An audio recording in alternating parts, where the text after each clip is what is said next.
ഇന്നൊരു Sunday വ്ലോഗാണ് guys. അതുപോലെ തന്നെ ഇന്ന് എനിക്കൊരു ഓഫുള്ള ദിവസം കൂടിയാണ് കേട്ടോ. അതിന്റെ സന്തോഷം എനിക്ക് വേറെ ഉണ്ട്, ഇല്ലെന്നല്ല. കാരണം വേറെയൊന്നും അല്ല, എനിക്ക് അങ്ങനെ സൺഡേയിൽ ഇപ്പോൾ ഓഫ് കിട്ടാറേ ഇല്ല കേട്ടോ. ഞാൻ വന്ന സമയത്ത് എനിക്ക് എല്ലാ സൺഡേ ഓഫ് ആയിരുന്നെങ്കിലും പിന്നെ നമ്മുടെ ഡ്യൂട്ടി അങ്ങോട്ടും ഇങ്ങോട്ടും ചേഞ്ച് ചെയ്യുന്നതിനനുസരിച്ച് എനിക്ക് സൺഡേയിലെ ഓഫ് അങ്ങോട്ടും ഇങ്ങോട്ടും മാറാൻ തുടങ്ങി. പിന്നെ എനിക്ക് ഓഫ് കിട്ടുന്ന ഏതെങ്കിലുമൊക്കെ വർക്കിംഗ് ഡേയിലാണ്. പിന്നെ സൺഡേ കിട്ടുവാണെങ്കിൽ ഇതേപോലെ എപ്പോഴെങ്കിലൊക്കെ തെറ്റിയും തെറിച്ചൊക്കെയാണ് ഒരു ഓഫ് സൺഡേയിൽ കിട്ടുന്നത് കേട്ടോ. എന്നാലും ഓഫ് കിട്ടുന്ന ദിവസം നേരിച്ചു കിടന്ന് ഉറങ്ങാനുള്ള ഞാൻ ദേ ഇന്ന് രാവിലെ 6 മണിയായപ്പോൾ തന്നെ കുറ്റിയും പറിച്ച് എണ്ണിച്ചിരിപ്പുണ്ട്. എനിക്ക് എന്തിന്റെ കേടാന്ന് വെച്ചാൽ ശരിക്കും പറഞ്ഞാൽ എനിക്ക് അറിയത്തില്ല. വീട്ടിൽ 10 മണി പോലും ആയ എണ്ണിക്കാത്ത ഞാനാണ് ഇവിടെ രാവിലെ 6 മണിയാകുമ്പോൾ തന്നെ ഉറക്കം എണിക്കുന്നത്.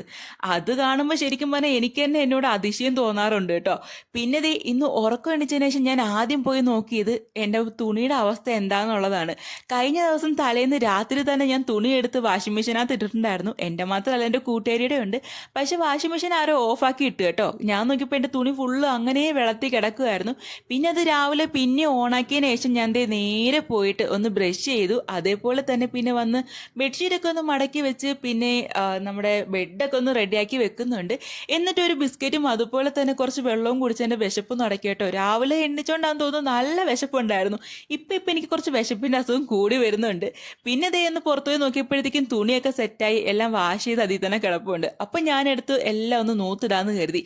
പിന്നെ ദേ ഇന്ന് രാവിലെ തന്നെ നമ്മുടെ ആശാൻ ഇവിടെ വന്ന് ഇരിപ്പുണ്ട് കേട്ടോ. എന്നെ കണ്ടപ്പോൾ തന്നെ ആളെണിച്ച് പറന്നുപോയി. അതെന്താന്ന് വെച്ചാൽ എനിക്ക് അറിയത്തില്ല. എന്തായാലും ആളുടെ നിന്ന് കൊത്ത് കിട്ടാറായിട്ടുണ്ടെന്ന് തോന്നുന്നു എനിക്ക് കേട്ടോ. ആളിപ്പോൾ ഇവിടെ പതിവാന്ന് തോന്നുന്നു. എന്നും രാവിലെ ഞാൻ ഇപ്പോൾ ആളെ കാണാറുണ്ട്. അപ്പോൾ ദേ ഇന്ന് തുണിയെല്ലാം നൂത്തിട്ടതിന് ശേഷം ഞാൻ പിന്നെ വന്നിട്ട് എൻ്റെ വലിയൊരു ടാസ്ക് ഞാൻ രാവിലെ തന്നെ കംപ്ലീറ്റ് ചെയ്ത് വെച്ചു. വേറെ ഒന്നും അല്ല, എൻ്റെ ഷൂ കഴുകുന്നതാണ്. ഞങ്ങളുടെ ഷൂ ഒരുമാതിരി ആകാശനീല കളറായതുകൊണ്ട് അഴുക്ക് പെട്ടെന്നാവും കേട്ടോ. അതുപോലെ മാത്രമല്ല, ഞാനിപ്പോൾ ഡെയിലി ഷൂ ഇട്ടുകൊണ്ട് തന്നെയാണല്ലോ പോക്കും വരക്കും ഒക്കെ. അതുകൊണ്ട് പിന്നെ പറയണ്ടല്ലോ അതിൻ്റെ അവസ്ഥ എന്തായിരിക്കുമെന്ന്. പിന്നെ ഷൂ കഴുകിയിട്ട് ഞാൻ വെയിലില്ലാത്തടത്താണ് കൊണ്ടുവച്ചത്. എന്നും പറഞ്ഞാൽ എനിക്ക് പ്രാന്താണെന്നൊന്നും ആരും വിചാരിക്കരുത്. അവിടെ കുറച്ച് കഴിയുമ്പോഴത്തേക്ക് നല്ല വെയിലടിക്കും കേട്ടോ. അതെനിക്ക് നന്നായിട്ട് അറിയാവുന്നതുകൊണ്ട് തന്നെയാണ് ഞാൻ അവിടെ തന്നെ കൊണ്ടുവച്ചത്. അത് കഴിഞ്ഞ് നേരെ പോയത് ഞങ്ങൾക്ക് ഫുഡ് എടുക്കാൻ വേണ്ടിയിട്ടാണ്. ഇന്ന് രാവിലെ കഴിക്കാനായിട്ട് ബ്രേക്ക്ഫാസ്റ്റ് ഉണ്ടാക്കിയേക്കുന്നത് സേമിയ ഉപ്മാവാണ്. എനിക്ക് ആ സാധനം ശരിക്കും പറഞ്ഞാൽ അമ്മ ഉണ്ടാക്കിയാൽ മാത്രമേ എനിക്ക് പിടിക്കത്തുള്ളൂ. എനിക്കതങ്ങോട്ട് തീരെ പിടിച്ചില്ല കേട്ടോ. കാരണം ഇവിടുത്തെ ടേസ്റ്റ് എന്തോ ഒരുമാതിരി വല്ലാത്ത ടേസ്റ്റാണ്. പിന്നെ അത് കഴിഞ്ഞിട്ട് ഞാൻ വീണ്ടും കയറി കിടന്നതിന് ശേഷം ഞാൻ പിന്നെ ഉറക്കം എണിക്കുന്നതിൻ്റെ കൂട്ടുകാരി വന്നതിന് ശേഷമാണ്. അവൾക്ക് നൈറ്റ് ഡ്യൂട്ടി ആയതുകൊണ്ട് അവൾ വരുമ്പോൾ ഒരു 10 മണി ആവും കേട്ടോ.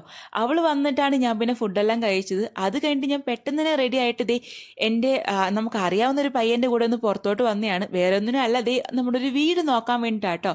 ഇത് വീടെന്ന് പറഞ്ഞു വെച്ചാൽ ഒരു 1 RK ആണ്. അപ്പോൾ 2 റൂം അവിടെ വേക്കൻ്റ് ആയിട്ട് കിടപ്പുണ്ട്. അതിൽ ഒന്നിനകത്ത് 2 കട്ടിലും ഒരു കബോർഡും ടേബിളൊക്കെ ഉണ്ട്. ഒന്നിനകത്ത് ഒരു കട്ടിലും പിന്നെ വലിയ സൗകര്യമുള്ളതായിട്ടൊന്നും എനിക്ക് തോന്നിയില്ല. അപ്പോൾ അത് നോക്കിയതിന് ശേഷം ഞാൻ നേരെ തിരിച്ച് എൻ്റെ PG വന്നു കേട്ടോ. വന്ന പാടെ തന്നെ കുറച്ച് സ്കിൻ കെയർ ചെയ്യാമെന്ന് കരുതി. അതേപോലെ ഹെയർ കെയറും ഇന്നെങ്കിലും എന്തെങ്കിലുമൊക്കെ ചെയ്യണമെന്ന് കരുതി. എന്നും ചെയ്യണമെന്ന് ആഗ്രഹമൊക്കെ ഉണ്ട്, പക്ഷെ മടിയാണ്. അതേപോലെ ഡ്യൂട്ടി കഴിഞ്ഞിട്ട് വരുമ്പോൾ നല്ല ടയേർഡ് ആയതുകൊണ്ട് എൻ്റെ അവസ്ഥ അറിയാലോ, വന്നു കഴിഞ്ഞാൽ ഞാൻ പോത്ത് പോലെ കയറി കിടന്ന് ഉറങ്ങും.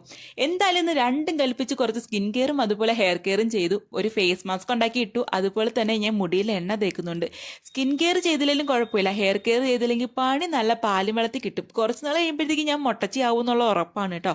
കാരണം വെച്ചാൽ നല്ല രീതിക്ക് മുടി ഒഴിയാൻ തുടങ്ങിയിട്ടുണ്ട്. അതേപോലെ താരനും കൂടി തുടങ്ങിയിട്ടുണ്ട്.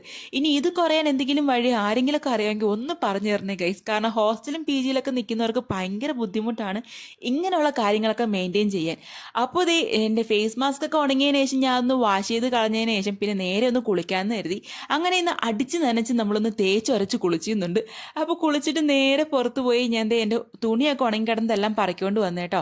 അപ്പം തന്നെ ഒരു 12:30 1 മണിയൊക്കെ ആവാറായിട്ടുണ്ടായിരുന്നു. തുണി പറിക്കൊണ്ട് വന്നത് ഞാൻ അപ്പം തന്നെ എല്ലാം മടക്കി നമ്മുടെ കബോർഡിനകത്ത് വെച്ചതിന് ശേഷം നേരെ കൂട്ടുകാരിയും പൊക്കി എടുത്തുകൊണ്ട് നമ്മൾ താഴെ ഫുഡ് എടുക്കാൻ വേണ്ടി പോയി. ഇന്ന് നമുക്ക് ഞായറാഴ്ച ആയതുകൊണ്ട് സ്പെഷ്യലായിട്ട് ചിക്കൻ കറി ഉണ്ടായിരുന്നു. പക്ഷെ കറി എന്ന് പറയാൻ പറ്റത്തില്ല, ഗ്രേവി ഒട്ടും ഇല്ലായിരുന്നു കേട്ടോ. അതേപോലെ തന്നെ നല്ല ഉപ്പും ഉണ്ടായിരുന്നു. പിന്നെ ഞാൻ ഫുഡെല്ലാം കഴിച്ചിട്ട് ഒരു 3 മണിയായപ്പോൾ ഞാൻ വീണ്ടും കയറി കിടന്നു. അത് കഴിഞ്ഞിട്ട് ഒരു 6 മണിയായപ്പോൾ ഞാൻ വീണ്ടും ഉറക്കം എണ്ണിച്ചു കേട്ടോ. ഇത് മാത്രമേ ഉള്ളൂ എന്ന് ചോദിക്കരുത്. ശരിക്കും പറഞ്ഞാൽ പുറത്തോട്ട് പോകുന്നതിലൊന്നും വലിയ താല്പര്യമില്ല. അതുകൊണ്ടാണ് ഏത് സമയം ഫോണും കുത്തി അതേപോലെ തന്നെ കയറി കിടന്ന് ഉറങ്ങാൻ നോക്കുന്നത്. 7 മണിയൊക്കെ ആയപ്പോഴത്തേക്ക് 6 മണി കഴിഞ്ഞപ്പോൾ ഞങ്ങൾ പുറത്ത് വന്ന് ചായയും കുടിച്ചു. 7 മണിയൊക്കെ ആയപ്പോഴത്തേക്ക് ഞാൻ എൻ്റെ കൂട്ടുകാരിക്ക് ടാറ്റയും ബൈബയും പറഞ്ഞ് അവളെ ഡ്യൂട്ടിക്ക് പറഞ്ഞു വിട്ടിട്ട് ഞാൻ നേരെ തിരിച്ച് എൻ്റെ PG വന്നു കേട്ടോ. ആൾക്ക് പോകാൻ ഒരു താല്പര്യമില്ലായിരുന്നു. പക്ഷെ ഡ്യൂട്ടിക്ക് പോകാതിരിക്കാൻ പറ്റത്തില്ലല്ലോ.